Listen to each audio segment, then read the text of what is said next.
Prehistoric Animals and Fossils, a book from MCML-XXIV, which is 1974.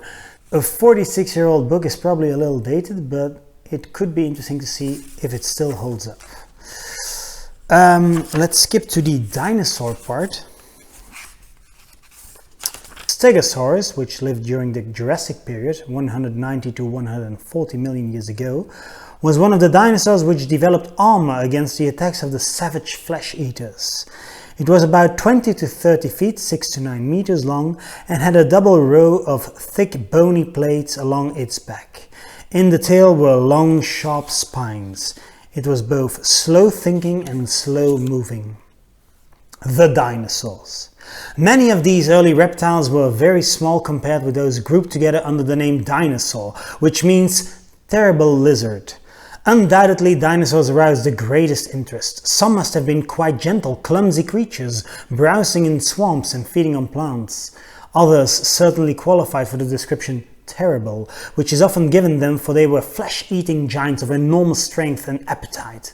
Perhaps the dinosaur best known is Brontosaurus, which, with its close relative Diplodocus, spent much of its life browsing on vegetation in the swamps.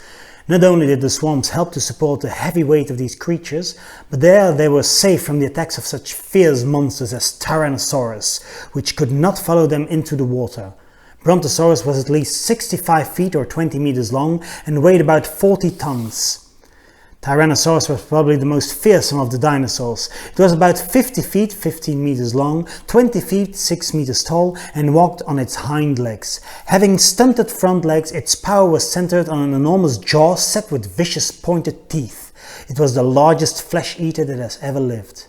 Triceratops is one of the greatest of the armored dinosaurs. Measuring 30 feet or 9 meters in length, it walked on all 4 legs and, in spite of being a vegetarian, was another savage fighter. It relied for defense upon a bony collar which formed a frill behind its neck, and on 3 horns which stuck out from its face. The end of the dinosaurs. Between 1870 and 1900, that was the end of the dinosaurs? Between 1870 and 1900, fossil hunters in the western states of the United States of America uncovered the bones of some very large reptiles.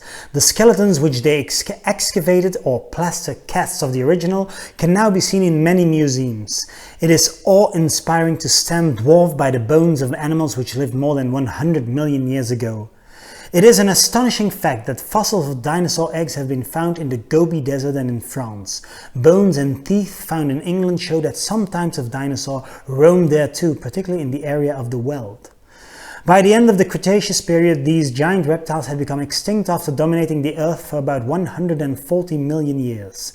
The reasons for this are not fully understood. Perhaps future geologists may solve this puzzle. Perhaps Koen Stein will solve this puzzle. It may be that, as the climate changed and became drier, lakes and swamps dried up so that some of the dinosaurs lost their natural feeding grounds. Other explanations have suggested that they were killed by excessive temperature changes, or that mammals learned to like eating reptile eggs. These possibilities do not account for the fact that the great sea reptiles died out too. But whatever the reason, the dinosaurs disappeared, and it was the turn of the mammals to dominate the Earth.